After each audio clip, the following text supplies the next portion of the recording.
Gaza युद्ध की आग से नए साल का पहला दिन भी गोलियों की तड़तड़ाहट से गूंज उठा।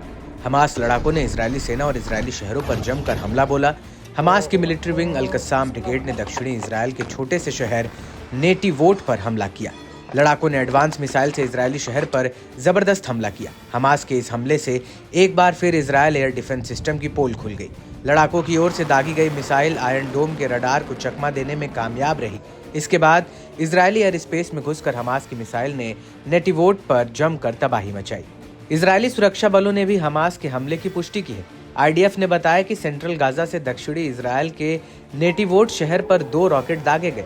हमास ने दावा किया कि लड़ाकों के हालिया हमले से इजरायल में दहशत का माहौल देखने को मिला। इजरायल के लोग अपनी जान बचाकर बॉम्ब शेल्टर्स में भागते नजर आए। हालांकि इजरायली बलों ने दोनों मिसाइलों में से एक को हवा में ही मार गिराने का दावा किया, जबकि दूसरी मिसाइल खुले इलाके में जाकर गिरी। इस हमले में किसी के घायल होने की सूचना नहीं है। इस हमले की जिम्मेदारी हमास ने ली है। हमास लड़ाकों की ओर से कई रॉकेट दागे जाने से इजरायल में सायरन बजने लगे। इससे साल 2025 की शुरुआत इजरायल के खिलाफ उनके चल रहे अभियान में एक और हमले के साथ हुई। वहीं शहीद उमर उल कस्साम बलों ने अल नाहर सलाह अल दीन ब्रिगेड के साथ मिलकर गाजा में इजरायली बलों पर कहर बरपाया। लड़ाकों ने भारी मोर्टार गोले से नजारी मैक्सिस में एक इजरायली सैन्य कमान और कंट्रोल साइट को निशाना बनाया। इस हमले में कई इजरायली जवानों को नुकसान पहुंचने का दावा किया गया है।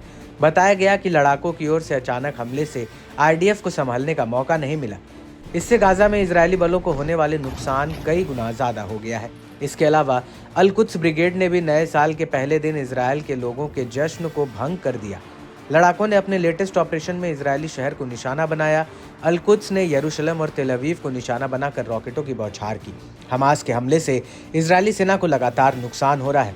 लड़ाकों ने दावा किया कि हालिया हमला इजरायल के गाजा पर किए जा रहे नरसंहार के जवाब में है।